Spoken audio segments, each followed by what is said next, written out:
Welcome to our guide on how to get good at Far Cry 5. A game where you start out with no equipment and less talent than a reality television star and work up to an extensive arsenal and a skill for every situation.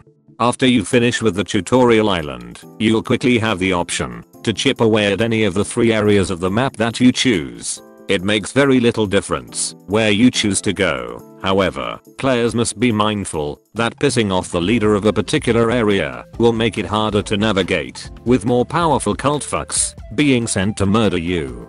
What story and side missions you choose to tackle are completely irrelevant, as to succeed in this wilderness of Montana, you'll only need a handful of things. The first and most simple is money. Newer players may find this to be difficult to obtain, especially when looking at the prices of the weapons available. However, you shouldn't give in to the premium currency, because there's a simple way to get richer than the average Fortnite YouTube channel. First thing you'll need is a bow, which you can either buy from a weapons store, or you can find in this early game prepper stash located exactly here. After you're done, make your way out into the wild and use your bow to murder any animals you come across. The reason to use a bow is that it doubles all loot dropped from animals, meaning that a single kill will net twice the cash. However, if you really want more money than you'll know how to spend, then acquire the Harvest Master perk to get fucking 4 times the regular loot when you kill with a bow. It's also worth mentioning that the only requirement to get the arrow bonus is for the last hit to be with an arrow, so feel free to do whatever it takes to weaken the kill beforehand. However, if this really isn't easy enough, then go ahead and get the perk called Journey Pack, which will let you carry more shit before you need to come back to civilization and sell everything. Because for whatever fucking reason, people in a borderline post-apocalyptic world have an unlimited amount of money to spend on expensive and unnecessary caribou skins. If you're feeling like you're getting absolutely fucked up by these animals, you can also invest in the King of the Jungle perk, which will reduce the amount of damage you take from wildlife. You can also go for a road trip to find Jess Black, as she is the only main companion to exclusively use a bow. There are plenty of good places to hunt. However, this area provides a huge variety of profitable animals, as well as an idiot who's willing to pay for 12 million bear pelts. Always remember that the compass will show an X for any dead animal, so don't go blindly searching for an arrow-riddled bear like a fucking simpleton. Using this method, you'll be loaded in no time. Being rich as fuck also gives you access to some powerful weapons super early in the game. One that will be relevant throughout the entire game is the sniper rifle located in the featured tab. Slap a good scope and a silencer on this piece of shit and prepared to be overpowered as fuck, even by late game standards. Enjoy stomping everything that gets in your way. However, no amount of money in the world will get you more perks that really increase your power. However, to get perks, you're going to need perk points to spend, which can be obtained in a number of ways. The easiest is to track down prepper stashes scattered all over the place, which can usually be marked on the map by just talking to enough people. You'll also get a shit ton of money and a bunch of ammo for the effort. Another way to gain perk points is to complete challenges. Most players will gain these passively throughout the game. However, to maximize your number of perk points, you'll want to use variety when it comes to weapons, playstyles, and companions used. Most weapons only need around 10 to 20 kills in order to provide the perk point rewards, so if you don't like a particular gun, just use whatever you can find for a few minutes before tossing that shit like the first Watch Dogs game. Hunting animals, catching fish, and taking part in the arcade will all reward perk points, so just check the challenges tab to keep track of these easy as fuck tasks. However, there's no point earning all of these perk points if you spend them like a fucking degenerate. Obviously, Harvest Master should be the top priority if you like money, as well as all the substantial health perks if you like living. However, all the mobility perks will become almost mandatory at many sections throughout the game. The only 2 types of people who won't acquire these either genuinely hate themselves or enjoy playing Dark Souls.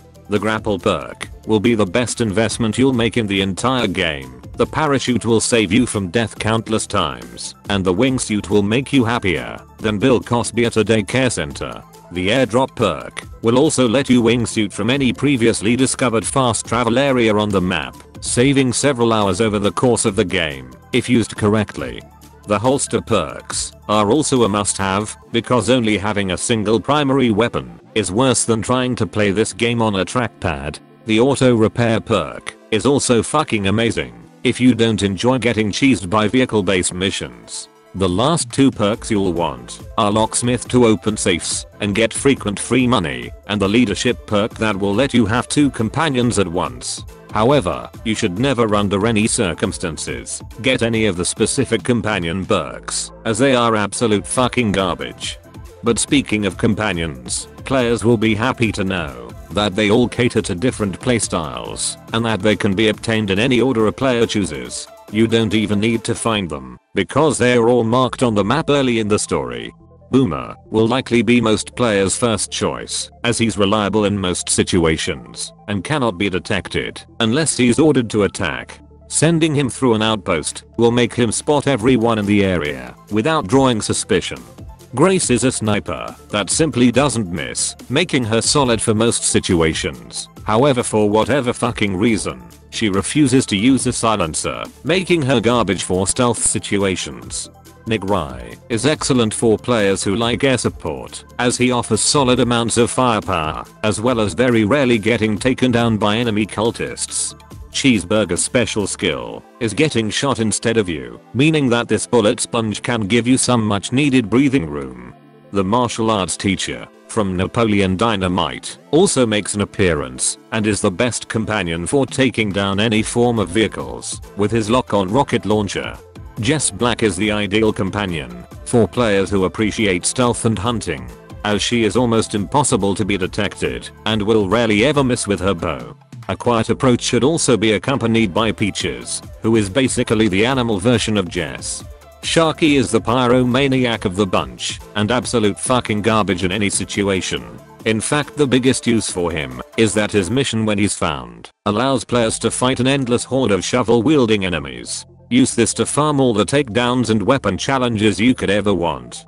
Finally, Adelaide is a chopper pilot who you can use to summon a helicopter wherever you want.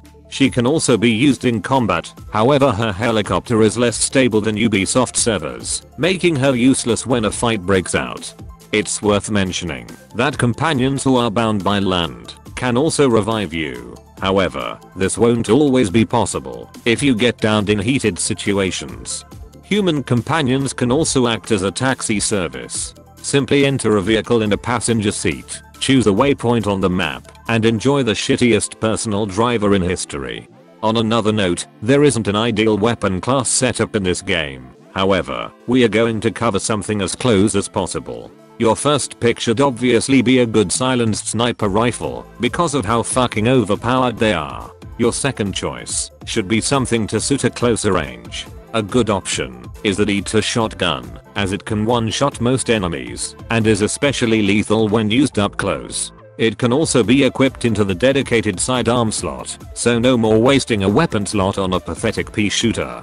The next recommended weapon is a launcher to take down vehicles. The RPG-7 is a good choice early on. However, the RAT-4 is vastly superior due to its ability to lock onto vehicles and the special ammunition that acts as an enormous fuck you to anyone in the vicinity of the splash zone.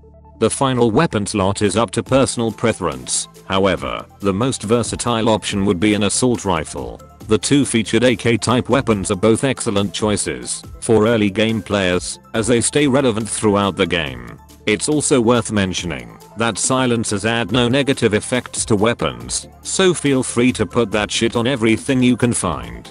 Alternatively, you can trade the assault rifle for a bow and always be ready for hunting any of the filthy animals that you come across for the easy money.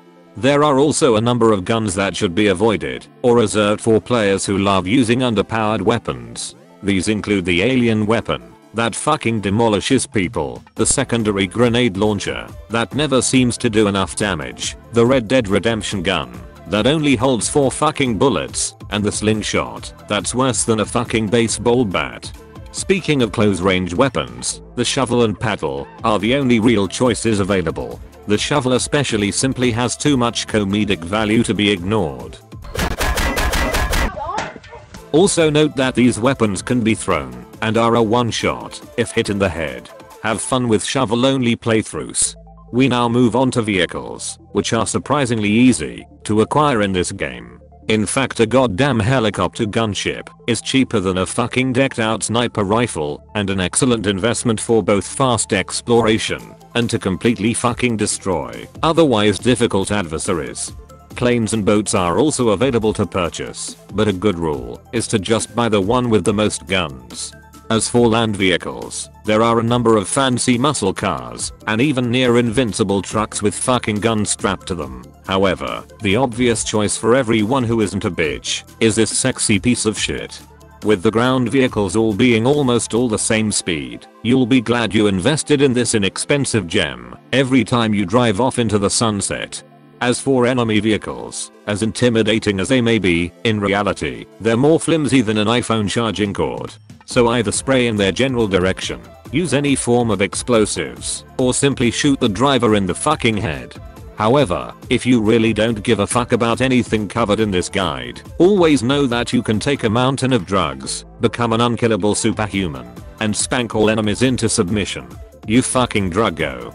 This concludes today's guide on how to get good at Far Cry 5. Now that you're educated on money, skills, guns, and vehicles, you'll have no problem 100%ing this game in a single day and receiving a handwritten congratulation letter from the CEO of Ubisoft himself. But until next time, have fun and embrace the bullshit.